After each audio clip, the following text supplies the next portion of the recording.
नमस्कार। इलेक्ट्रोपैथी के इस विशेष एपिसोड में मैं बस्ती से डॉक्टर अनिल श्रीवास्तव आप सबके आशीर्वाद से, आप सबके स्नेह से, आप सबके प्यार से मैं अपनी ये यात्रा 100वें क्लास तक लेके आपके बीच आ गया। आप सब जब से मेरे साथ जुड़े हैं, मैं अपने इस क्लास को लेकर के आपके बीच आ चुका हूं। पिछले 99 क्लास में आप सब ने मेरा साथ दिया है। आप सबकी शुभकामनाएं पूरे देश से आई हैं। आप सबकी आशीर्वाद, आप सबका स्नेह पूरे देश से मुझे मिला है। और मैं किसी एक का नाम लूं तो बहुत गलत होगा। मेरे 5 ग्रुप जो बने हैं, पांचों ग्रुप से हर सदस्य ने मुझे कल शाम से ही बधाई देना आरंभ किया था और सब ने अपने अपने तरीके से अपनी अपनी बधाई हैं। मैं आप सबका हाथ जोड़कर नमन करते हुए आप सबकी बधाइयां स्वीकार करता हूं। आज 17 अप्रैल से यह अनवरत चलने वाला मेरा व्रत आप सबके स्नेह और आप सबकी मांग पर 100वें क्लास तक पहुंचा है। Class number 100। आप सबकी इच्छा थी कि मैं शतक लगाऊं। आप सब लाइन पर हैं। आज मैं आपके नाम पढ़ने में सक्षम नहीं हूं, चूंकि मुझे बहुत लंबी बात करनी है। मैं सबके नाम देख रहा हूं, मुझे बहुत सी बातें आपसे करनी है, लिहाजा मैं सबका प्रणाम, सबका नमस्कार स्वीकार करता हूं। आप अभी शॉर्ट नोटिस पर 1 मिनट में हमारे 200 लगभग 25 लोग इस समय ऑनलाइन पर हैं। आप सबका बहुत बहुत आभार है। मैं आपके नाम अगर पढ़ूंगा तो आज समय ज़्यादा लगेगा। मैं आज कुछ विशेष बातों पर आपसे चर्चा करूंगा। सिर्फ इतना ज़रूर कहूँगा कि इलेक्ट्रोहोम्योपैथी के इस मुकाम तक जहां आप लोगों ने मुझे पहुंचाया है और जितना स्नेह दिया है, शायद ईश्वर आगे देगा कि नहीं देगा, मैं इसकी गारंटी तो नहीं ले सकता, लेकिन मैं ये गारंटी जरूर सकता हूं कि मेरे पिछले 6 महीने के क्लास में आप सब ने जितना मन लगाया है, आप सब ने जितने मनोवेग से इस क्लास को धैर्यपूर्वक सुना है और आप सबके जो कमेंट्स आए हैं, उन कमेंट्स के बाद जो मैंने आपको जवाब दिया है, आपको उसका प्रत्युत्तर मिला है, आप सब उसके लिए बधाई के पात्र हैं। इससे पहले कि मैं आज की चर्चा आरंभ करूं, सबसे पहले मैं धन्यवाद दूंगा, आभार दूंगा डॉक्टर योगेंद्र कुशवाहा जी का, जिन्होंने आप तक मुझे पहुंचाया। यह अलग बात है कि किन्हीं विसंगतियों के चलते डॉक्टर योगेंद्र कुशवाहा हमसे अलग हो गए। वो एक अलग कहानी थी और उस कहानी के बाद उनके जो काम वो छोड़ के गए थे हमारे साथ से, उसको डॉक्टर अनूप बर्नवाल जी ने अपने कंधों पर लेकर के एक नई जिम्मेदारी का आभास किया और उन्होंने इस क्लास को आगे बढ़ाया। तो अगर डॉक्टर योगेंद्र कुशवाहा ने ये काम आरंभ किया था और डॉक्टर अनूप बर्नवाल जी ने उसको अपने कंधे पे लिया, मैं दोनों का आभार व्यक्त करता हूं और आज का क्लास मैं यहीं से आरंभ करता हूं। शतक पर शतक, आज ये कहानी हमारे बीच में है। चूँकि हमारे चाहने वाले 100 से अधिक हो चुके हैं और हमारा क्लास भी 100 से अधिक हो चुका है। हमारी श्रीमती जी भी आज हमारे साथ हैं। आप सब से मिलने इस 100वें क्लास पे आप सबको आभार व्यक्त कर रही हैं। हाथ जोड़ लो। आप सबका आभार है, आप सबका नमस्कार है। और आज हम सपत्नीक आप सबके बीच में इस क्लास में आप सबसे मिलने एक साथ आए हैं। साथियों, मैं आरंभ करता हूं। जाओ साथियों, अब मैं आरंभ करता हूं अपनी कुछ यादगार बातों को। सबसे पहले तो मैं अपने उन चुने हुए साथियों का नाम लेना चाहूंगा जिन्होंने 17 अप्रैल से लेकर के 26 सितंबर तक 17 अप्रैल से लेकर 26 सितंबर तक यानी कल तक जिन्होंने मेरे 99 क्लासों को और अटेंड करने के बाद उन्होंने अपने आप को एक चिकित्सक के रूप में, इलेक्ट्रोहोम्योपैथिक चिकित्सक के रूप में अपनी ख्याति स्थापित की, जिनके औषधियों में, जिनके फार्मूलों में मुझे बहुत कम, बिल्कुल नॉर्मल संशोधन करना पड़ता है, यानी लगभग वो 95% से एबव अपने आप को विशुद्ध रूप से इलेक्ट्रोहोम्योपैथिक चिकित्सक के रूप में स्थापित कर चुके हैं। हमने 15 अगस्त को अपने 5 अच्छे चिकित्सकों के नाम आप तक पहुंचाए थे। उनमें से 2 चिकित्सक मैं आज इसलिए बधाई दूंगा कि उन्होंने 15 अगस्त से लेकर के इधर सितंबर तक अपने कार्यों में बहुत अच्छी प्रगति की है। तो सबसे पहला नाम मैं पढ़ रहा हूं एक चिकित्सक के रूप में अपनी ख्याति प्राप्त कर रहे हैं डॉक्टर आर के द्विवेदी छत्तीसगढ़ से, डॉक्टर आर के मिश्रा गोरखपुर से, डॉक्टर एम के मधेशिया गोरखपुर से, doctor R L Yadav Gorakhpur से, डॉक्टर अनूप बर्नवाल जो आपके पास तक ये हमारा यूट्यूब चैनल पर पहुंचा रहे हैं, ये बहुत अच्छे चिकित्सक बन चुके हैं और ये रायबरेली से हैं, वैसे ये गाजीपुर के रहने वाले, लेकिन फिलहाल ये अपने सपरिवार, इनकी पत्नी भी होम्योपैथिक चिकित्सक हैं और मैं दोनों पति पत्नी को इस बात की बधाई देता हूं। डॉक्टर विनेश पाल गाजियाबाद, ये बहुत नए चिकित्सक थे, बहुत नया उत्साह लेकर के मेरे साथ जुड़े थे और बहुत कम समय इन्होंने इलेक्ट्रोहोम्योपैथी की जो नब्ज थी हमारे द्वारा बताए गए फार्मूलों पे, उसको इन्होंने पकड़ा।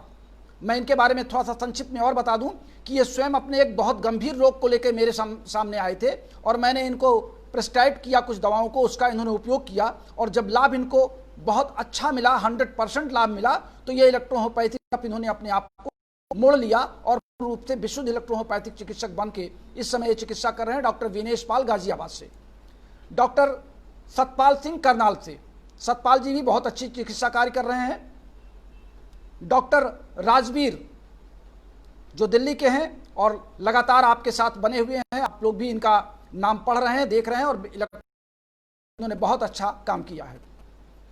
राय साहब लुधियाना से, राय साहब उम्र में तो बहुत अधिक हैं, लेकिन इनकी जो पकड़ है इलेक्ट्रोहोम्योपैथी के नुस्खों पर, जो ये हमारे जो नुस्खे निकलते हैं, जो फार्मूले हम बताते हैं, उसकी पकड़ इनकी बहुत अच्छी है। डॉक्टर ए के त्रिपाठी फैजाबाद से और डॉक्टर अखिलेश त्रिपाठी यानी डॉक्टर AC त्रिपाठी ये गोंडा से हैं, हमारे साथ हैं। आप दोनों चिकित्सक फैजाबाद और गोंडा के दोनों ही त्रिपाठी हैं और दोनों ही इलेक्ट्रोहोम्योपैथी पर बहुत अच्छी पकड़ बनाए हैं और दिन भर में 50 से अधिक रोगी ये लोग देख लेते हैं। मैंने इनकी क्लिनिक का मुआयना भी किया है और बहुत अच्छी चिकित्सा कार्य कर रहे हैं। डॉक्टर उमेश हिमाचल से, ये भी बहुत अच्छी पकड़ इलेक्ट्रोहोम्योपैथी पे अपनी बना चुके हैं। डॉक्टर सीमा पांडे, एक नाम मैंने ये चुना है, सीमा पांडे जी कई फार्मूलों पे हमसे चर्चा करती हैं और उनके पास रोगी आते हैं और इस नाते डॉक्टर सीमा पांडे इलाहाबाद से ये भी बहुत अच्छा कार्य कर रही हैं। डॉक्टर अनूप सरकार, ये वेस्ट बंगाल से हैं, अनूप सरकार जी भी बहुत अच्छी मेहनत कर रहे हैं इलेक्ट्रोहोम्योपैथी के चिकित्सा कार्य करने में। डॉक्टर कौशिक बोरा उड़ीसा से, आपका भी काम बहुत अच्छा है। मोहन कमल ये समस्तीपुर से हैं और बहुत अच्छी गहरी पकड़ इन्होंने अपनी बना रखी इलेक्ट्रोहोम्योपैथी में। मोहम्मद इशहाक झारखंड से, मोहम्मद इशहाक जी भी इलेक्ट्रोहोम्योपैथी में अपनी पकड़ टटोल चुके हैं। डॉक्टर सुरेंद्र गुर्जर जी, जाना पहचाना नाम है, फेसबुक पर इनके तमाम विज्ञापन आते हैं और इलेक्ट्रोहोम्योपैथी में इनका कार्य अच्छा है। डॉक्टर अनिल हिरकने जी जो बालाघाट MP से हैं, इनकी भी पकड़ इलेक्ट्रोहोम्योपैथी में बहुत अच्छी हो चुकी है। डॉक्टर अलका सिंह कानपुर से, ये भी इलेक्ट्रोहोम्योपैथी में विशुद्ध रूप से प्रैक्टिस करती हैं और मैंने इनके क्लिनिक का निरीक्षण भी किया है और बहुत अच्छा रिस्पांस है। डॉक्टर ललित बैरागी उज्जैन महाकाल से, बैरागी जी भी इस चिकित्सा क्षेत्र जल्द जुड़े, लेकिन बहुत अच्छा कार्य करने के लिए ये आगे बढ़ रहे हैं। डॉक्टर VL साहू रायपुर छत्तीसगढ़ से, ये भी बहुत अच्छा काम कर रहे हैं और उम्र में तो लगभग ये 60 से ऊपर हो चुके हैं, लेकिन इनकी पकड़ इलेक्ट्रोहोम्योपैथी में बहुत तेज है। डॉक्टर मोहम्मद आशिद ये कर्नाटका के हैं और इनकी पकड़ बहुत अच्छी हो चुकी है। डॉक्टर सईद लखनऊ से, डॉक्टर संजय यादव इलाहाबाद से, ये सब हमारे ये साथी हैं जिन्होंने इलेक्ट्रोहोम्योपैथी में बहुत कम समय में प्रवेश किया और मेरे फार्मूलों पर इनकी पकड़ बहुत अच्छी बनी। इसका मतलब ये नहीं कि मैंने जिनके नाम पढ़े और जिनके नाम नहीं पढ़े वो अच्छी कार्य नहीं कर रहे हैं। वो हमारे जितने साथी इस समय ऑनलाइन पर हैं, आप सब इलेक्ट्रोहोम्योपैथी के चाहने वाले हैं। इलेक्ट्रोहोम्योपैथी में आप बहुत बड़ा योगदान है और आने वाले कल में आप सब एक बहुत अच्छे इलेक्ट्रोहोम्योपैथी के चिकित्सक देश में अपना नाम कमाएंगे। ये मेरी इस 100वें क्लास पर आप सब शुभकामनाएं हैं। मैंने ये नाम इसलिए पढ़े हैं कि ये लोग बहुत जल्दी पकड़ अपनी बना चुके हैं और इलेक्ट्रोहोम्योपैथी में अच्छा काम कर रहे हैं और मैं आप सब से भी अपेक्षा करता हूं कि आप सब इस और अपना ध्यान आकर्षित करेंगे कि आप सब इलेक्ट्रोहोम्योपैथी के हमारे बताए गए फार्मूलों पर आप सब काम करेंगे। मोहम्मद अफजल अंसारी जी नमस्कार। आप सब बहुत लोग लाइन पर हैं और इस समय मैं देख रहा हूं कि लगभग 60 से अधिक लोग ऑनलाइन मेरे साथ जुड़े हुए हैं। अब हम एक ऐसे चिकित्सक का नाम आप तक पहुंचा रहे हैं। मैंने आज बड़ी मेहनत किया है, पूरे दिन काम मैंने 12 बजे तक अपने मोबाइल को बंद रखा था, चूंकि आज मुझे नए अपने पूजा घर का प्रवेश करना था और नए पूजा घर में भवन को स्थापित करना था।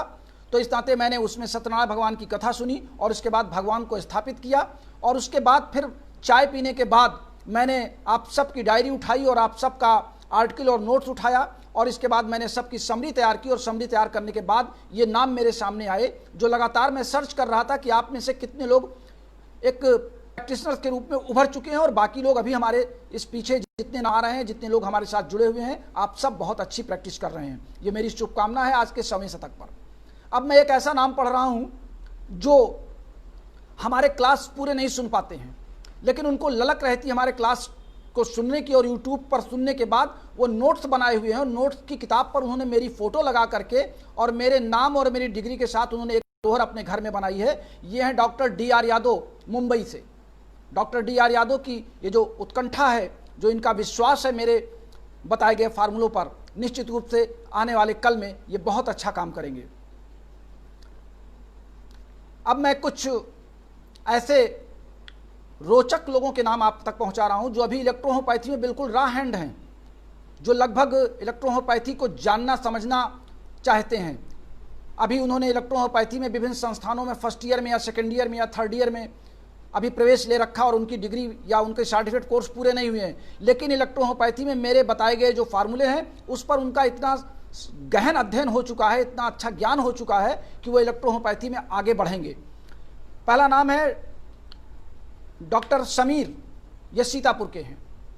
प्रतिदिन ये कोई ना कोई मरीज की समस्या लेकर के, यद्यपि ये सेकेंड ईयर में है लेकिन फिर भी अपने रोगियों के बारे में मुझसे चर्चा करते हैं। रोग चर्चा करने के बाद ये दवा को बनाते हैं, रोगियों को अपने आसपास देते हैं और जब सफल होते हैं तो मुस्कुराता हुआ चेहरा ये अपना दिखाते हैं, सर आज मैंने आपके फार्मूले पे इस रोगी को ठीक किया। डॉक्टर लक्ष्मी कुमारी, ये गुड़गांव की हैं, बहुत मेहनती हैं। कई बार मैं आपके फेसबुक पर इनकी चर्चा कर चुका हूँ। इनके पति ने मेरे यूट्यूब चैनल से सर्च करके इनको बताया कि आप डॉक्टर श्रीवास्तव क्लास सुनिए और इन्होंने जब मेरा क्लास सुनना शुरू किया तो ये हमारे क्लास की इतनी भक्त हो गई कि लगातार ये अपने हर काम में संशोधन करते हुए एक अच्छे चिकित्सक के रूप में और महिला विशेषज्ञ के रूप में, महिला रोगों के विशेषज्ञ के रूप में ये गुड़गांव में स्थापित हो चुकी हैं। इन्होंने अपनी पकड़ फोन कॉल्स पर बिहार के जिलों में भी अपनी बना रखी है और विभिन्न महिला रोगों पर ये हमसे चर्चा करती हैं। यद्यपि इन्होंने सेकेंड ईयर की परीक्षा दी है। डॉक्टर पुष्पा, ये ओडिशा से हैं और डॉक्टर पुष्पा जी भी बहुत अच्छा काम कर रही हैं, लगातार इनकी पकड़ मजबूत होती जा रही है। सुनीता चैसार, ये लेडीज चिकित्सक हैं। इसके अतिरिक्त राजस्थान में मोहम्मद आरिफ, जिनका नाम मैंने अपने पहले 5 क्लास में लिया था, उनका काम तो बताने की जरूरत नहीं है। मोहम्मद आरिफ वैसे भी अपने आप में एक जाना पहचाना नाम इलेक्ट्रोहोम्योपैथी में बन चुका है। ये ऐसे तमाम नाम थे जिनको एक तरीके से मैं अपने मन से आपको प्रशस्त कर रहा हूं। और अब चूंकि हमारे कई साथियों ने इस बात की चर्चा की थी कि सर अगर आप मुस्कुराते रहें तो आपकी उम्र लंबी होती जाएगी। अभी तक तो मैंने आपसे चर्चा किया आपको बताने की, आपको सम्मान देने की, और अब जरा कुछ चर्चा हो जाए उन लोगों की भी जिन्होंने पिछले 17 अप्रैल से लेकर के और 26 सितंबर तक मेरे पीछे आलोचनाओं की एक ट्रेन लगा रखी है। और उन आलोचनाओं में करने में एक नौयुवक युवा, जिसे मैं कहूँगा, नाम नहीं लूँगा, एक युवा हैं जो बिहार के निवासी हैं, दिल्ली और गाज़ियाबाद में अपने आप को स्थापित करना चाहते हैं और एक नामी गिरामी संस्था के अपने आप को डिप्टी डायरेक्टर कहते हैं। सबसे पहले उन्होंने मेरे पहले क्लास पर, जैसे मैंने क्लास लिया उसके बाद उन्होंने व्हाट्सएप पर लिखा कि थोड़ा संभल के बोलिएगा इलेक्ट्रोहोम्योपैथी में, यानी पहली आलोचना उनकी आई थी और उनका नाम था डॉक्टर प्रभात कुमार सिन्हा। दूसरी आलोचना उन्हीं से संबंधित एक महान चिकित्सा संस्थान जो अपने आप को बड़े लंबे चौड़े बैनर के साथ स्थापित करने में लगा हुआ है, उनके ऑफिस की CEO नाम ना संस्थान का ले रहा हूं ना व्यक्ति विशेष का ले रहा हूं, उन्होंने बड़ी आलोचनाएं की और यहां तक कि मुझे फेसबुक पर विभिन्न प्रकार की लिखित धमकियां भी मिली। फिर भी मेरा कारवां आप सबके स्नेह से, आप सबके कहने से आगे बढ़ता रहा। तीसरा नाम अभी कुछ दिन पहले बहुत जल्द पीछे आया। चंद्रभूषण जी समस्तीपुर के हैं और आप सब ने उनको जबरदस्त लिखा भी, उनकी आलोचनाएं भी मुझे झेलनी पड़ी। डॉक्टर आर के त्रिपाठी यद्यप तो मेरे मित्र हैं, मेरे बगल के जिले के पड़ोसी हैं, लेकिन शायद वो भी मेरे इस कारनामे से खुश नहीं थे और उन्होंने भी तमाम लोगों से बैकडोर से मेरे आलोचनाओं को, मेरे पीछे तमाम सवालों को करने के लिए प्रेरित किया और जो मैं मार्ग अपना रहा था उसी मार्ग पर उन्होंने चलने का प्रयास भी किया। अब कितनी सफलता उन्हें मिली मैं इस बात को नहीं जानता, लेकिन फिलहाल आर के त्रिपाठी जी मेरे भी आलोचक के रूप में जाने जाएंगे। एक और नाम, मैं बड़े सम्मान के साथ उनका नाम लेता था, सम्मान मैं उनका आज भी करता हूं, हमारे डॉक्टर रमाशंकर जी के सहकर्मी रहे हैं, लेकिन पता नहीं किन विसंगतियों के कारण अभी कुछ दिन पहले तक वो मेरे एक अच्छे शुभचिंतक रहे हैं। मेरे उनके व्हाट्सएप पे अच्छी अच्छी बातें होती नहीं हैं, लेकिन पिछले एक एपिसोड में उन्होंने एक हमारे पीडीएफ डाला और उस पीडीएफ में उन्होंने मुझको बड़े गलत शब्दों से नवाजा। मुझे बड़ा कष्ट हुआ कि मैं जिसका इतना सम्मान करता हूं, अपने गुरु के समान उनका सम्मान करता हूं, उन्होंने मेरे प्रति इस तरह की भावनाएं रखी और इस तरीके का लिटरेचर उन्होंने पेश किया और लगभग अपने सारे शिष्यों को उन्होंने प्रेषित किया। वो नाम है डॉक्टर सुदामा प्रसाद जी का। तो ये सब ऐसे नाम हैं जिनकी आलोचनाओं को मैंने सुना, मैंने बर्दाश्त किया और फिर भी मैं 100 क्लास तक पहुंचा। शायद ये हमारे आलोचना करने वाले लोगों की ये मंशा रही होगी कि डॉक्टर अनिल श्रीवास्तव 4 या 5 क्लास के बाद अपनी ट्रेन को रोक देंगे और उससे यात्री उतर जाएंगे। मैंने एक लक्ष्य बनाया था कन्याकुमारी से लेकर के कश्मीर तक चलने का और इधर बंगाल से लेकर के राजस्थान तक जाने का। मैंने जो एक लक्ष्य बनाया था उस लक्ष्य में मैं इन शब्दों की व्यथा आपसे नहीं कह सकता।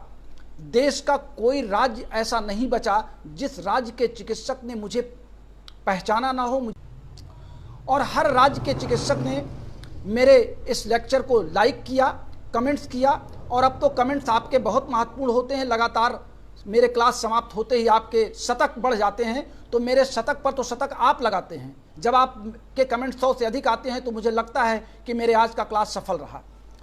इसके बाद मैं आपको कुछ अपने मित्रों के नाम भी आपको बता दूं। इलेक्ट्रोहोम्योपैथी के पिछले 36 वर्षों में मेरे गुरु के रूप में, मेरे प्रेरणादायक के रूप में डॉक्टर वी कुमार का नाम आप सब जानते हैं। मेरे आत्मा में मेरे जो कार्मिक गुरु रहे, मेरे जो आदर्श रहे, डॉक्टर रमाशंकर जी के बारे में मुझे कुछ कहना नहीं है, मैं उन्हीं के द्वारा आप तक पहुंचा हूं।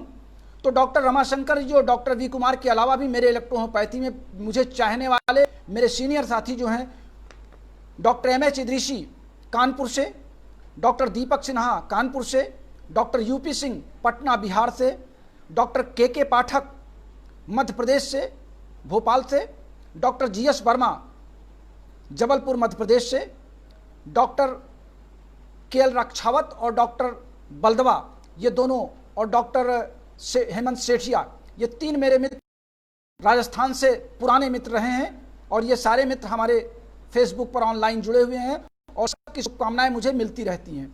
Doctor C D. मिश्रा प्रभाकर जी, ये जाना पहचाना नाम ये भी है और लगभग हर सेमिनार में, हर कार्यक्रम में डॉक्टर सी.डी. मिश्रा प्रभाकर मुझे अपना आशीर्वाद प्रदान करते रहते हैं। चूंकि उम्र में मुझसे बड़े हैं, अनुभव में बहुत ज़्यादा उनका है, मैं सदैव उनका आशीर्वाद लेता रहता हूँ।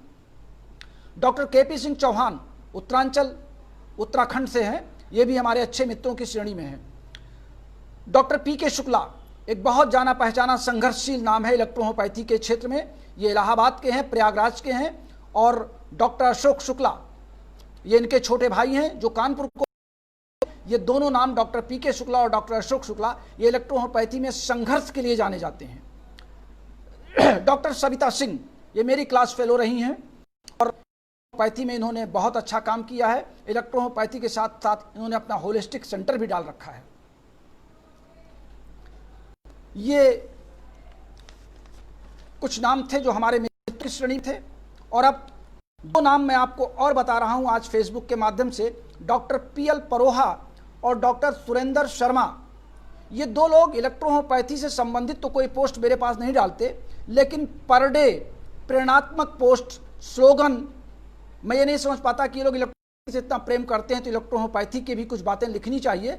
लेकिन मैं ये जरूर महसूस करता हूँ कि प्रतिदिन ये मुझे प्रेरणात्मक हैं, जिससे मुझे एक नई जोश, नया उत्साह, नई प्रेरणा मिलती है। तो मैंने ये विचार किया कि इनका भी नाम आज के दिन लेना बहुत उचित होगा। और आज जो दिन भर की कमेंट्स आई हैं, मैंने आपने बहुत लंबे लंबे कमेंट्स मेरे आज समय क्लास के बारे में दिया है। मैंने उन कमेंट्स से एक महत्वपूर्ण कमेंट्स को एक तरीके से चुना है। यदि आप सबके कमेंट्स बहुत अच्छे रहे और सबके कमेंट्स पढ़ना मेरे बस की बात नहीं है, इतने लंबे कमेंट्स आपके रहे और 100 लगभग 500 के अधिक कमेंट मेरे पांचों ग्रुप में आ चुके हैं, तो मैंने एक कमेंट को बहुत अधिक महत्व से उसको अंडरलाइन किया। Doctor S K. खांडवा महाराष्ट्र से हैं। इन्होंने लिखा कि सर आप EH डॉक्टर की लाइफ के चेंजर बनकर आए हैं।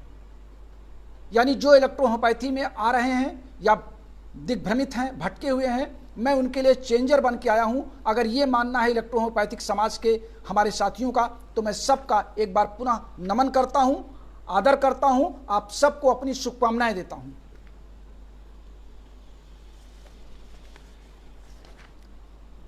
अब आइए शुरुआत करते हैं कुछ अपने जीवन की यात्रा की। साथियों, आज मैं जिस रूप में आपके सामने बैठा हूं, शायद ये अनिल श्रीवास्तव आज से 57 साल पूर्व जब अपने इतिहास को झांकता है तो लगता है कि 24 जनवरी 1964 को रात्रि 1 बजे मैंने अपने मां के कोख से जन्म लिया था। और तब एक निर्जल गांव, जहां पर कमर भर पानी में निकल करके सड़क पर आने के लिए मेरे माता पिता को बरसात में वो कष्ट झेलना पड़ता था। बाद में मैंने गांव में शिक्षा आरंभ की। कक्षा 3 तक मैंने गांव में पढ़ा, अपने प्राथमिक गुरु के शरण में मैं रहा। फिर मेरे पिताजी का ट्रांसफ़र बांदा चित्रकूट क्षेत्र में हुआ। मैं उनके साथ बांदा चला गया और जूनियर तक की शिक्षा मैंने बांदा में ग्रहण की। बांदा से फिर मेरे पिताजी का ट्रांसफ़र कानपुर हुआ। वो मेडिकल डिपार्टमेंट में थे और मैं बांदा से कानपुर आ गया। बिल्कुल नया था। उस ज़माने में बहुत कम वेतन हमारे पिताजी को मिलता था। आज मैं उन दिनों को याद करता हूं जब मेरे पास बहुत कम कपड़े थे और जाड़े के दिनों में मेरे पास स्वेटर भी नहीं हुआ करता था।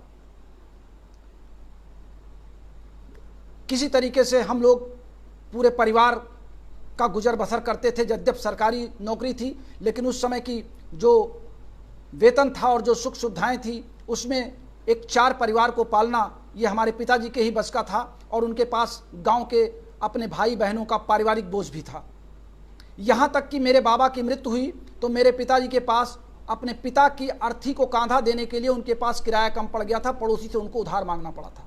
मुझे आज भी वो दिन याद है। मैं कानपुर जब आया तो मेरे पिताजी ने एक बहुत ही टुटपुजिया स्कूल में, जिसको कहते हैं बिल्कुल, जिसका कोई नाम नहीं जानता था, उनके ऑफिस के सामने था, स्वास्थ्य निदेशालय कानपुर में था, जिसमें वो डिप्टी CMO के रैंक पर आए थे। और स्वास्थ्य निदेशालय के सामने एक GSBM इंटर कॉलेज था, जिसको छपरहिया स्कूल लोग कहते थे, और वहाँ पर कोई अच्छे बच्चे नाम नहीं लिखाते थे। मेरे पिताजी चूँकि कानपुर में नए थे और मेरा नाम उन्होंने वहाँ लिखा दिया। लेकिन मुझे, जब मैं उस विद्यालय में गया तो मुझे जान के आश्चर्य हुआ कि यहाँ पे अध्यापक तो बहुत अच्छे हैं, लेकिन लड़कों का संगत तक नहीं। उन अध्यापकों ने मेरे साथ मेहनत किया। मेरी लगन को देख के मेरे साथ वो जुड़े। और आपको जान के ताज्जुब होगा कि जिस विद्यालय को लोग उस मोहल्ले के नहीं जानते थे, जब हाई स्कूल का रिजल्ट निकला तो पूरा कानपुर उस विद्यालय को मेरे नाम के साथ जोड़ के जानने लगा। मैंने उस वर्ष 1980 में हाई स्कूल टॉप किया कानपुर से, और उस विद्यालय का नाम अखबारों में मोटी हेडिंग में आया। फिर मुझे कानपुर के बारे में जानकारी हुई। मैं इंटरमीडिएट में चला गया BNSD इंटर कॉलेज, जो जहाँ से अटल बिहारी वाजपेयी और बहुत बड़े बड़े राजनेता तमाम लोगों ने वहाँ से शिक्षा ग्रहण की है। डॉक्टर राजेंद्र प्रसाद जी की भी कुछ शिक्षा वहाँ से MA और MSc की हुई है। मैं BNSD कॉलेज में चला गया। BNSD कॉलेज के बाद फिर मैं BSc के लिए, अपने ग्रेजुएशन के लिए पीपीएन कॉलेज में पहुंचा। पीपीएन कॉलेज के बाद फिर मैंने अपना पोस्ट ग्रेजुएशन और डबल पोस्ट ग्रेजुएशन मैंने डीएवी कॉलेज से किया, कानपुर से। ये सारी की सारी गतिविधियां मेरी 1986 तक समाप्त हो गई। और उस समय 1982 में जब मैं इंटरमीडिएट कर चुका था तो मैं गीतानगर का निवासी था। गीतानगर कानपुर में का एक मोहल्ला था, नया मोहल्ला बस था, और बगल में हमारे डॉक्टर वी कुमार जी एक कमरा किराए पर लेकर के, यद्यपि वो उनका अपना निजी आवास था कानपुर में, लेकिन अपनी साधना के लिए, इलेक्ट्रोहोम्योपैथिक की ज्योत जगाने के लिए उन्होंने एक क्वार्टर ले रखा था, एक कमरे का मकान। और उस मकान में एक लकड़ी की कुर्सी और एक छोटा सा स्टूल लेकर के वो लगभग 5 घंटे 6 घंटे लिखा करते थे। संयोग से मेरा कमरा ऊपर था और उनका नीचे था, और मुझे दिखाई पड़ता था। मैं सोचता था कि ये कौन व्यक्ति है जो 5-5 6-6 घंटे इस कुर्सी पर बैठ के लिखता रहता है। एक दिन उत्सुकता पूर्वक मैं उनके पास पहुंचा तो उन्होंने हमको इलेक्ट्रोहोम्योपैथी के बारे में कुछ जानकारियां दी। हालांकि मुझे कुछ समझ में नहीं आया, लेकिन उन्होंने मुझको कहा कि तुम विज्ञान के विद्यार्थी हो, इंटरमीडिएट पास कर चुके हो, तो तुम हमारे साथ जुड़ोगे तो तुमको इलेक्ट्रोहोम्योपैथी के बारे में बहुत जानकारियां मिल जाएंगी। इसी तरीके से मेरी ये कहानी चली और डॉक्टर वी कुमार जी से मैं 1982 में जुड़ गया। 1982 से लेकर के लगातार 1990 तक हमारा और डॉक्टर वी कुमार का संपर्क लगातार बना रहा। हम लोग एक दूसरे के संपूरक बने और 1985 के आसपास डॉक्टर रमाशंकर जी की शरण में मैं पहुंच गया। डॉक्टर रमाशंकर जी के साथ मैं 85 से 1990 तक उनके साथ रहा, और जो कुछ आज मैं आपके सामने हूं वो मैं बार बार कह चुका हूं कि डॉक्टर रमाशंकर जी की आत्मा को मैं आज 100वें क्लास पर नमन करता हूं, और मैं उनको याद करता हूं कि इलेक्ट्रोहोम्योपैथी में ऐसे महान इलेक्ट्रोहोम्योपैथ अब शायद दोबारा नहीं होंगे, और अगर होते हैं तो निश्चित रूप से डॉक्टर रमाशंकर जी के रूप में ही कहीं न कोई जन्म ले चुका होगा। फिर डॉक्टर वी कुमार जी के साथ मैं उनके ऑफिशियल काम में भी जुड़ा, उनके काउंसिल में भी जुड़ा, लेकिन मेरा मन इलेक्ट्रोहोम्योपैथी के प्रैक्टिस में लगता चला गया। डॉक्टर रमाशंकर जी के आशीर्वाद से मैंने कानपुर में अपनी क्लिनिक इस्टेब्लिश की, और क्लिनिक में मैंने अपने 6 घंटे लगाना आरंभ किया। लेकिन वो ज़माना ऐसा था कि जब खर्चे अधिक बढ़ रहे थे, पारिवारिक जिम्मेदारियां बढ़ रही थीं, तो मजबूरन मुझे सर्विस के लिए भी अप्लाई करना पड़ा। चूँकि इलेक्ट्रोहोम्योपैथी में उस समय 2 रुपये, 5 रुपये, 10 रुपये लोग देने में हिचकते थे।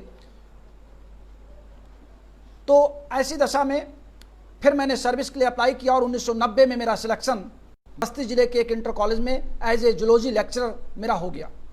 और 1990 से 2008 तक मैं उस कॉलेज में एज ए जूलॉजी लेक्चरर बना रहा। जूलॉजी लेक्चरर के बाद 2008 में मैं वर्तमान में जिस कॉलेज में प्रिंसिपल हूँ, मेरा वहाँ पे प्रमोशन हुआ और मैंने उस प्रमोशन को स्वीकार किया, और आज मैं उसी कॉलेज के एक प्रिंसिपल के रूप में अभी स्थापित हूँ। लेकिन सर्विस आवर के बाद भी मैं अपने 4 घंटे नियमित शाम 4 बजे से रात 8 बजे तक मैं इलेक्ट्रोहोम्योपैथी को समर्पित करता हूँ। ये मेरे जीवन की एक बहुत लंबी गाथा है, जिस पर मैं अपनी ऑटोबायोग्राफी भी लिख रहा हूँ, उसमें ये तमाम बात। इसी दौरान मैं आपको ये भी बता दूं कि 1988 में मैंने प्रेम विवाह किया। मेरी पत्नी जो मेरे पीछे अभी आपके बीच आई थी, हम दोनों में आपसी मेल मिलाप और व्यवहार बढ़ा, और हम लोगों के दोनों परिवारों ने आपसी सहमति से हम लोगों की शादी कर दी।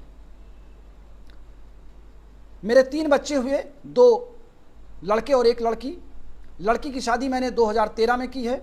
मेरी नातिन जो आप लोगों ने फ्रिज में बैठी हुई नटखट नतनी को देखा है, वो मेरी लड़की की संतान है। और अभी दोनों लड़के मेरे अविवाहित हैं, और दोनों ही अपने अपने हिसाब से, एक लड़का मेरा संगीत की दुनिया में अपना नाम कमा रहा है, उसके भी यूट्यूब चैनल पे आप लोग उसकी आवाज़ सुन रहे होंगे, और एक लड़का मेरा इस समय सीए के साथ अटैच है और वो उसमें लगा हुआ। डॉक्टर महेंद्र कुमार मधेशिया जी, आपका कंग्रेचुलेशन की बधाई मुझे स्वीकार है। मैंने आपका नाम बहुत पहले लिया, आपके गोरखपुर के 3 धुरंधर इलेक्ट्रोहोम्योपैथ के नाम मैंने कहे। इस बीच इलेक्ट्रोहोम्योपैथी में मुझे doctor Ramashankar life time achievement award हमको प्रदान किया गया नई दिल्ली में। छत्तीसगढ़ में हमको सम्मान मिला। राजस्थान में डॉक्टर केएल रक्षावत के निर्देशन में कई सेमिनारों में मुझे कई सम्मान मिले। बिहार में कई कार्यक्रमों में मुझे कई सम्मान दिए गए, और दिल्ली में आयोजित अनेक सेमिनारों में मेरी आवाज़ को आपने सुना। लगातार मैं स्टेज पर एज ए एंकर आपके बीच आता रहा हूँ, और एंकरिंग करना ये मेरा एक हॉबी है, मेरा पेशा नहीं है, मेरी हॉबी है।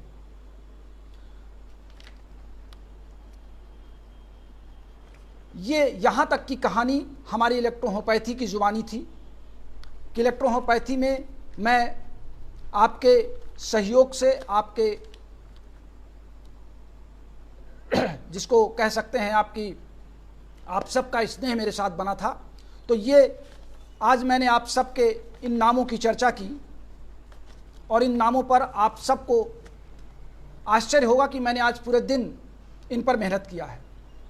अब मैं एक बार पुनः अपने उन तमाम साथियों की बात कर लूं जो इस समय लाइन पर हैं।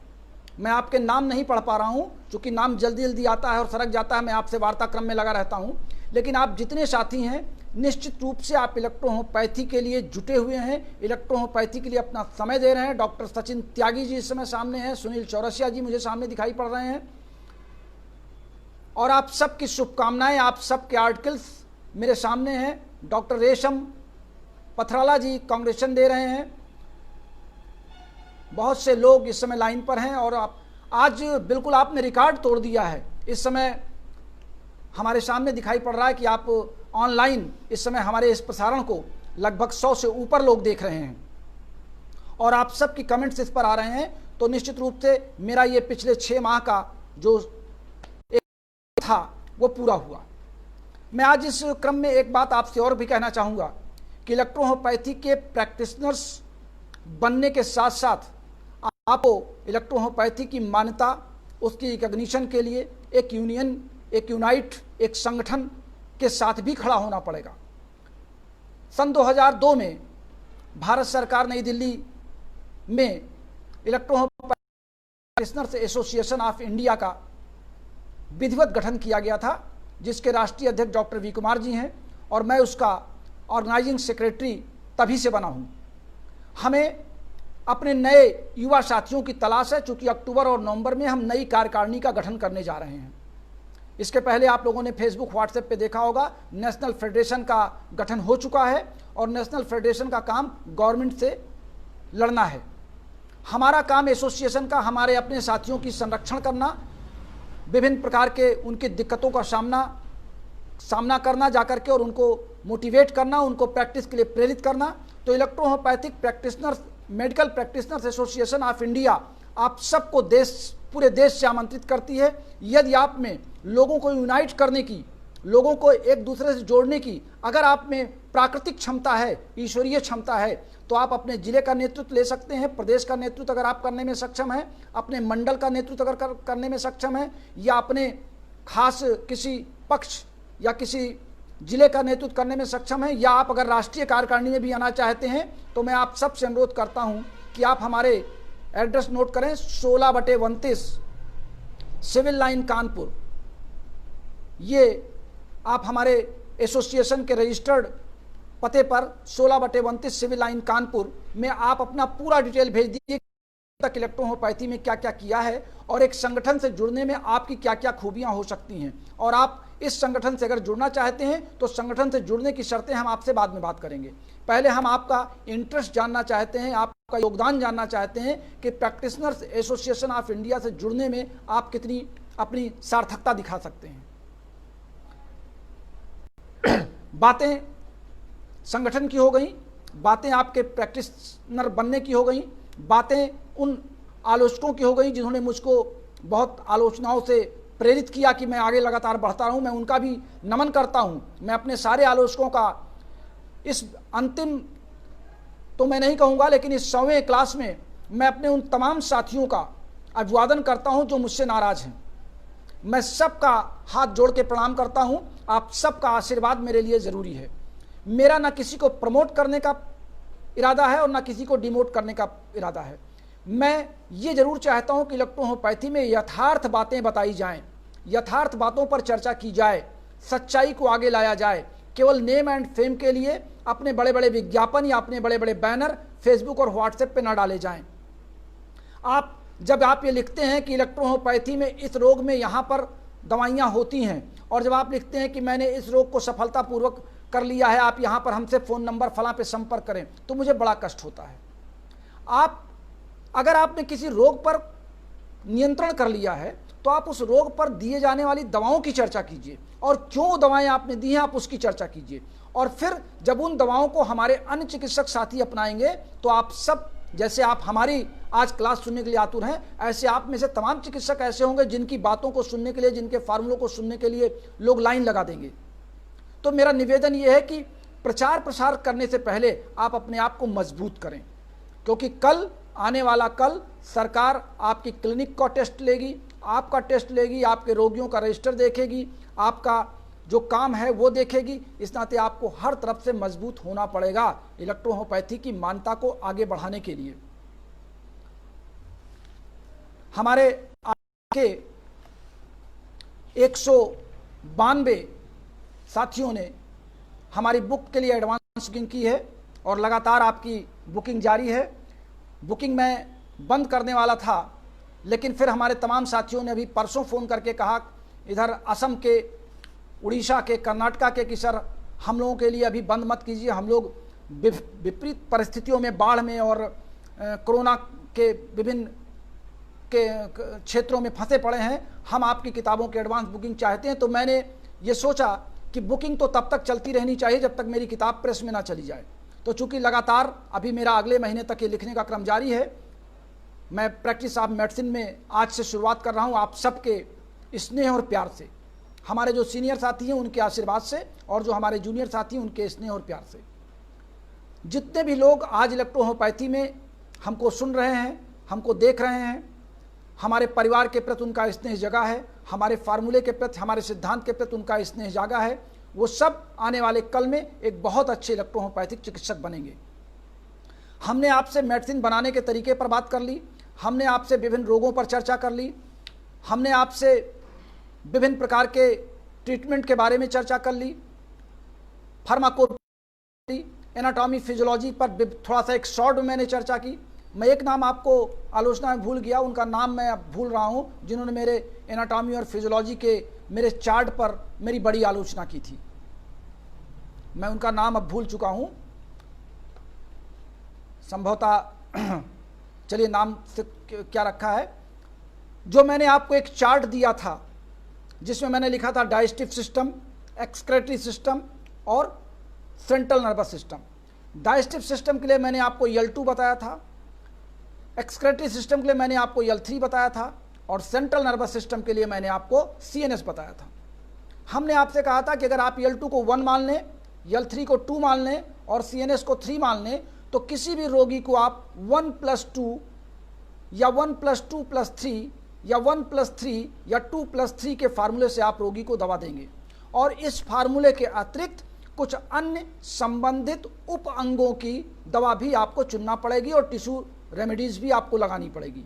ये हमने फंक्शनल रेमेडीज़ की बात आपसे की थी, जिसमें आपने L1, A3 और S1, ये आपके L2 के कॉम्बिनेशन है, S2, L1, A3 ये आपके L3 के कॉम्बिनेशन है, और CNS में हमने मिलाया है 6 दवाइयाँ, S5, C5, L1, A3, F1 और VEN1। इसके अतिरिक्त हमने आपसे कहा कि C ग्रुप की मेडिसिन को आप वो मेडिसिन, जैसे आपने अगर S10 दिया तो आप C10 जरूर दीजिए, अगर आपने S6 दिया है तो C6 आप जरूर दीजिए। और इसी तरीके से इलेक्ट्रोहोम्योपैथी के जो 5 आपके इलेक्ट्रिसिटीज़ हैं जिन पर हम लगातार विभिन्न रोगों में अंगों की कार्य क्षमता को बढ़ाने के लिए उसका उपयोग करते हैं, यहाँ हमारी एंजाइम्स के रूप में है जो जाकर के एज ए कैटालिस्ट काम करती हैं, लेकिन जो हमारी इलेक्ट्रिसिटीज हैं यह अंगों के फंक्शन में तीव्रता या उसकी कमी को कंट्रोल करती हैं। तो के फिजियोलॉजिकल एक्टिविटीज़ में ये भाग लेती हैं, इस तरह आप कह सकते हैं। हमने बीच में आपको एंजाइम्स की बहुत लंबी थ्योरी बताई, वो भी आपने सुना। तो और आरई और वाई के प्रयोग पर भी हमने आपको बहुत गंभीरतापूर्वक सोच समझ के आरई और वाई का सिलेक्शन करने की बात दी है। आरई को हम वहां देंगे जहां पर हमें लगता है कि विभिन्न अंगों का कार्य शिथिल पड़ गया है और शिथिल हो जाने के कारण व्यक्ति सेंसलेस हो गया है, वहां पे हम आरई का प्रयोग करेंगे। वाई का प्रयोग वहां करेंगे जहां पे हमें लगता है कार्य बहुत अपने आप बढ़ चुका है, हमें इसके अंगों के कार्य को घटाना, वहां पे हम वाई का प्रयोग करेंगे।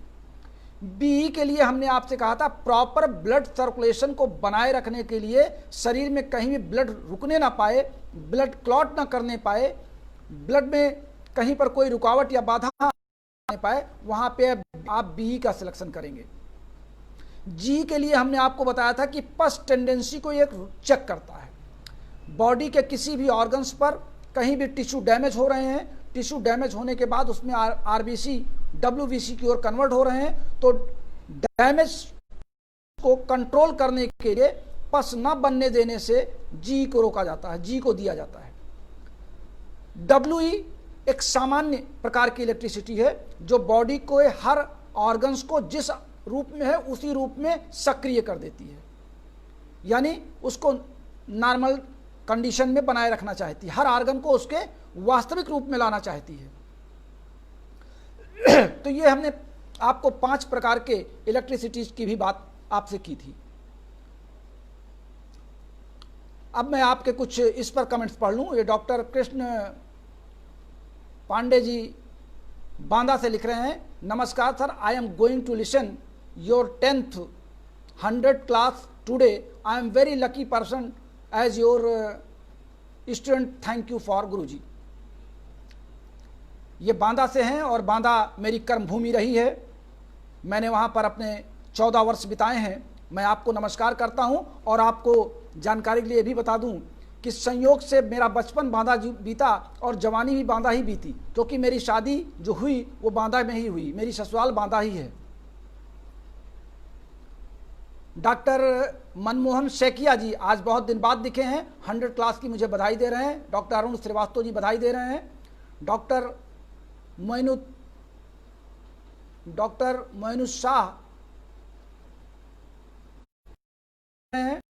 डॉक्टर तारकेश्वर वर्ग जी आप भी लाइन पर हैं, मनमोहन सैकिया जी हैं, विनेश पाल जी हैं, मोहम्मद इशहाक जी हैं लाइन पर। आप सब लगातार बने हुए हैं और मैं आपसे नाम पढ़ने में बहुत लंबी सूची है, मैं लगातार देख रहा हूं कि आपकी सूची बहुत लंबी है और आप सब ने मुझे बधाई ही दिया है।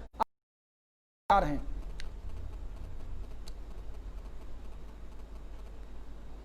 बहुत लंबी श्रृंखला है आज आपके नामों की। और आरिफ मोहम्मद जी एक बार फिर लाइन पर आ चुके हैं, प्रमोद चौधरी जी आ चुके हैं, हर्षिंद सिंह जी हैं, प्रदीप मस्कर जी हैं, संदीप त्रिवेदी जी हैं। इन्होंने एक स्टिकर बना के लवली का भेजा है, बहुत सुंदर स्टिकर है।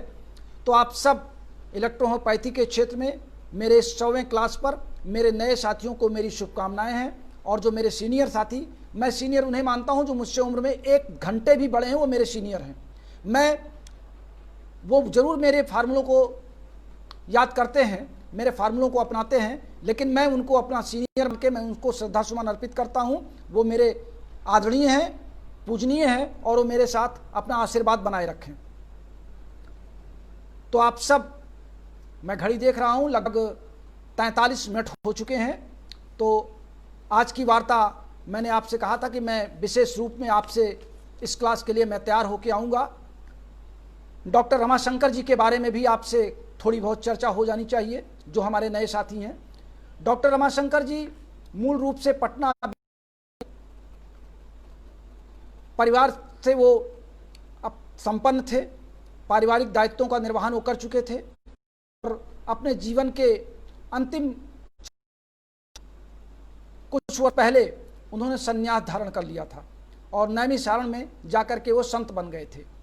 फिर बाद में उनकी तबीयत कुछ खराब हुई। उनके बड़े पुत्र, जिनका नाम डॉक्टर अनिल श्रीवास्तव था, IIT कानपुर में वो प्रोफेसर थे, वो उनको फिर अपने साथ कानपुर 1985 के आसपास ले आए और वहीं उन्होंने अपना चिकित्सा कार्य आरंभ किया IIT गेट पर। वहीं पर हम लोग जाया करते थे उनके संरक्षण में। रमाशंकर जी का मनपसंद भोजन था दोपहर का डोसा, और जब हम लोग क्लिनिक आवर के बाद खाली होते थे तो हमको और डॉक्टर सविता को ले जाते थे सामने एक खप्पर का, एक कर्नाटक का रहने वाला दक्षिण भारत का था, जो इडली डोसा बहुत अच्छा बनाता था। वहाँ पे हम लोगों को टेबल पर हम लोग इडली डोसा खाते रहते थे और दिन भर जो पेशेंट देखे गए थे उनकी चर्चा हम लोग वहाँ उस होटल में करते थे, उस छप्पर नुमा होटल में। और वहीं पर डिस्कस करते थे, हमसे पूछते थे अनिल मैंने इस रोगी को जो ये दवा लिखी थी उस पर तुमने कोई कमेंट नहीं किया, ये दवा मैंने क्यों दिया। फिर हमसे कहते थे बताओ मैंने ये दवा क्यों दिया। तो मैं अपने बुद्धि से जो मेरा उस समय पता चलता था कि आपने S10 यहाँ पे क्यों लगाया, आपने S1 यहाँ पे क्यों लगाया, S2 यहाँ पे क्यों लगाया, फिर उस पर चर्चा होती थी और फिर उस चर्चा पे वो बड़े खुश होते थे, कहते चलो अब तुमने इस बात को समझ लिया कि मैंने ये दवा यहाँ क्यों दिया। फिर डोज पे चर्चा होती थी, आपने यहाँ पे ये क्यों दिया, इतना क्यों दिया, उस पर भी चर्चा होती थी। रमाशंकर जी दवाइयाँ गोलियों के रूप में देते थे। 20 नंबर की बहुत महीन गोली आती थी बड़े बड़े बोतलों में, वो अपनी दवाइयाँ पटना से मंगाते थे, उनके लड़के प्रोफेसर थे तो बाहर से वो अपना ला करके मैन्युफैक्चरिंग करते थे और वहाँ से वो दवाइयाँ मंगा करके RS मिला के गोलियों में डाल करके 1:9 के रेशियो से फिर अखबार पे बिछा करके पंखा चला के उसको सुखाते थे, फिर बोतल में भरते थे और भरने के बाद फिर ला करके रोज़ शीशी में अपने डिस्पेंसरी में रखते थे और लगभग 38 शीशियाँ ऐसे लाइन्स लगी रहती थी और हम लोग उनके संरक्षण में जब दवाइयाँ बनाते थे तो उसमें से गोलियाँ गिन गिन के डालते थे। ऐसा नहीं था कि हम ऐसे उलट दिए और दबा डाल दिए। अगर उन्होंने लिखा है कि S1 20 गोली देनी है तो हमको 20 गोली गिनना पड़ता था और 20 गोली अब चूंकि छोटी गोली थी तो हम लोग गिन नहीं पाते थे, तो हम लोग क्या करते थे कि हम लोगों ने एक मापन बना रखा था कि 20 गोली का ये मापन, 40 गोली इसमें आती है, 50 इसमें आती है, 100 इसमें आती है। वो ढक्कन छोटे छोटे स्टाइल के ढक्कन थे, उसी ढक्कन में हम लोग डालते थे और फिर पलट देते थे, डिस्टिल वाटर डाल के हिला करके रोगी को दे देते थे और कहते थे इसमें ले जा करके घर में भी 4 बार या 5 बार जो डॉक्टर रमाशंकर जी का निर्देशन होता था वो हम करते थे। रमाशंकर जी के बारे में एक और ख़ास बात थी कि उनको घर में उड़द की दाल बहुत पसंद थी। एक बार संयोग से वो किसी घर नहीं जाते थे, लेकिन मैं नहीं समझ पाया कि उनके अंदर मेरे लिए कितना अपनत्व था। मैंने एक बार उनसे अनुरोध किया कि गुरुदेव आप मेरे घर चलें और आपके चरण मेरे घर में हो जाएं। तो उन्होंने कहा मेरी एक शर्त है, मैं तुम्हारे घर आऊँगा, अपनी माता जी से कहना कि मेरे लिए उड़द की दाल बनाएं, मैं उड़द की दाल और चावल खाऊँगा। और मेरी माता जी की खूबी ये थी कि वास्तव में वो उड़द की दाल अपने स्टाइल में बनाती थी और बहुत अच्छा बनाती थी। मुझे भी उनका उड़द का दाल बनाया बहुत पसंद आता था। रमाशंकर जी मेरे घर पर आए, उन्होंने उड़द की दाल, चावल, रोटी, सब्जी जो मेरी माँ ने सम्मान पूर्वक, स्नेह पूर्वक उनके सामने परोसा, उन्होंने उसको खाया। मेरी माताजी कुछ अस्वस्थ रहती थी, उनको उन्होंने प्रिस्क्रिप्शन भी अपना लिखा और फिर उनकी दवाइयाँ भी बहुत दिन तक चली। संयोग से मेरी शादी में डॉक्टर रमाशंकर जी थे कानपुर में ही। मैंने उनसे निवेदन किया कि आप अपना आशीर्वाद दें, तो उन्होंने मुझसे कहा कि अनिल, चूँकि मैं संत के रूप में आ चुका हूँ और हम लोगों का किसी भी वैवाहिक कार्यक्रम में या किसी भी सामाजिक कार्यक्रम में जाना ये हमारे संस्था के, हमारे विचारों के या हमारे जो हमने दीक्षा ले रखी उसके विपरीत जाएगा। तो वो मेरी शादी में ज़रूर नहीं आए। हमारे सभी साथी जो उस समय कानपुर में हमारे KNH मेडिकल कॉलेज के विद्यार्थी, अभी मैं आपको एक गया इसी बहाने, डॉक्टर रियाज अहमद, ये 1988-89 में मेरे कानपुर के KNH मेडिकल कॉलेज में जब डॉक्टर V कुमार जी ने हीरालाल खन्ना इंटर कॉलेज में इलेक्ट्रोहोम्योपैथी का मेडिकल कॉलेज आरंभ किया, तो मैं वहाँ पे एज ए फिजियोलॉजी लेक्चरर और उनका सीनियर प्रॉक्टर बन के उस कॉलेज में गया था। और कि सर मैं आपके संरक्षण में 88 और 89 में KNH मेडिकल कॉलेज कानपुर में पढ़ चुका हूँ। उन्होंने मुझको प्रणाम किया तो मैंने ये नाम भी उनका नोट कर लिया था। तो उस समय के मेरे साथी और मेरे विद्यार्थी सब मेरे बारात में गए। रमाशंकर जी मेरी शादी के बाद मुझे पति पत्नी को आशीर्वाद देने मेरे घर पर दोबारा आए। फिर 1988 में स्टूडेंट यूनियन की तरफ से डॉक्टर नीरन श्रीवास्तव, उस समय इलेक्ट्रोहोम्योपैथी के कानपुर में एक जाना पहचाना संघर्षशील नाम था, और नीरन श्रीवास्तव के नेतृत्व में एक सम्मेलन शिक्षार्थियों का हुआ और नीरन जी ने कहा कि डॉक्टर रमाशंकर जी को मंच पर लाने की जिम्मेदारी आपकी है। चूंकि सबको ये पता था कि रमाशंकर जी लाजपत भवन में एक कार्यक्रम आयोजित हुआ था जिसमें डॉक्टर सुदामा प्रसाद और डॉक्टर रमाशंकर जी थे। वहाँ पे कुछ विसंगतियों के चलते दोनों लोगों ने अपने आप को मंच से अलग कर लिया था और रमाशंकर जी ने व्रत लिया था कि वो किसी भी सेमिनार में या किसी भी कार्यक्रम में नहीं जाएंगे। इस नाते लोगों ने मेरी ड्यूटी लगाई कि ये कार्यक्रम होगा और कार्यक्रम के लिए आपको जान के ताज्जुब होगा, मैंने एक रिकॉर्ड दर्ज कराया है कि इलेक्ट्रोहोम्योपैथी का कॉन्फ्रेंस कानपुर के एलोपैथिक मेडिकल कॉलेज राय चिकित्सालय का जो GSBM गणेश शंकर विद्यार्थी मेडिकल कॉलेज है, मैंने उसके ऑडिटोरियम को बुक कराया था इलेक्ट्रोहोम्योपैथी के सम्मेलन के नाम पर। और उस हाल का उस जमाने में 1988 में 256 रुपया बुक कराई हाल का दिया गया था और वेल अप टू डेट हाल इस समय भी है वो। तो मैंने रमाशंकर जी उस कार्यक्रम में चलने का अनुरोध किया। उन्होंने कहा कि किसका कार्यक्रम, मैंने कहा विद्यार्थियों का। जो इलेक्ट्रोहोम्योपैथी के क्षेत्र में आगे बढ़ना चाहते हैं, आपका आशीर्वाद चाहते हैं। तो उन्होंने कहा अगर ऐसी बात है तो मैं चलता हूँ। और जो मेरे इस आईडी पर जो रमाशंकर जी के साथ आप फोटो देख रहे हैं, ये उसी कार्यक्रम का एक नज़ारा है कि रमाशंकर जी और मैं दोनों एक साथ अगल बगल बैठे हुए हैं और उन्होंने मुझको आशीर्वाद दिया। और उनके आने पे पूरे कार्यक्रम की एक और सबसे बड़ी विशेषता जो थी, रमाशंकर जी के अलावा, चूंकि मैं एंकर था इस नाते मैं स्टेज पर था, रमाशंकर जी मेरे और कानपुर विश्वविद्यालय की उस समय जो कुलपति थी डॉक्टर प्रेमलता, वो डॉक्टर कुसुमलता जी थी शायद, वो उस मंच पर थी। और बाकी सारे doctor V Kumar ji, doctor Idrisi जी, डॉक्टर बीबी सिन्हा जी, ये सब के सब नीचे बैठे हुए थे पहली लाइन पर। यानी मंच पर केवल डॉक्टर रमाशंकर जी और कुलपति जी थे और मैं एज ए एंकर वहाँ पर था। और बहुत अच्छा कार्यक्रम ये 6 घंटे का चला। रमाशंकर जी ने पूरे कार्यक्रम भर अपना समय दिया और समय देने के बाद इलेक्ट्रोहोम्योपैथी की उस नई जो खेती थी, जो नए पौधे थे, उनको उन्होंने अपना आशीर्वाद दिया था। वो सारे दृश्य मेरे आंख के सामने हैं। और रमाशंकर जी आज हमारे बीच में नहीं हैं, लेकिन उनकी यादें, उनके बताए गए फार्मूले मैं आप सब तक पहुंचा रहा हूं। जो पुस्तक मैं लिख रहा हूं, उस पुस्तक में डॉक्टर रमाशंकर जी की प्रेरणा से मेरी कलम चल रही है।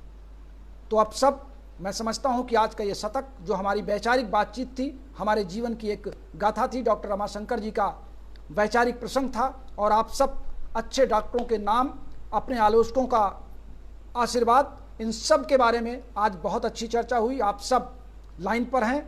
आज मैं किसी रोग के बारे में आपसे चर्चा नहीं कर रहा हूं। आज मैं लगातार आपसी बातचीत कर रहा हूं। अब मैं अपने वादे के अनुसार क्लास नंबर 101 में स्टोन के बारे में आपसे चर्चा करूंगा। आप सबका बहुत बहुत धन्यवाद, बहुत बहुत आप सबका आभार। आप सब ने पूरे धैर्यपूर्वक मेरे 100 क्लासों को सुना और 100 क्लासों तक पहुंचाने के लिए आप सब स्वयं जिम्मेदार हैं। इसके लिए डॉक्टर अनिल श्रीवास्तव अकेला जिम्मेदार नहीं है। अगर आप मेरे साथ न होते तो शायद मैं आज इस 100वें क्लास में आपको संबोधित ना कर रहा होता। तो आप सब, चूँकि आप मुझे मुस्कुराने की बात करते हैं, मेरे स्वास्थ्य को बढ़ाने की बात करते हैं, तो मुस्कुराते हुए आज आप सब के बीच से मैं अपने क्लास नंबर 100 से अब आपसे विदा लेता हूं। आप सबसे फिर मिलूंगा अपने अगले क्लास में। ईश्वर से कामना करें। डॉक्टर राय साहब जी लिख रहे हैं, मैं इनकी टिप्पणी जल्दी से पढ़ दूं। आज हम सभी धन्य हो गए आपको सुनकर, शतकीय पारी के खेलने पर। और इस पैथी के लिए आपने जो कार्य किया है, शायद काउंट सीजर मैटी के बाद इस पैथी में इतना बड़ा पुरुषार्थ किया गया। मैं आप सबको एक बार पुनः चलते चलते बता दूं कि मैं 11 जनवरी को अपनी इस पुस्तक का विमोचन इलाहाबाद के रामबाग केनिस्ट मेडिकल कॉलेज के सभागार में करने का कार्यक्रम बना रहा हूं।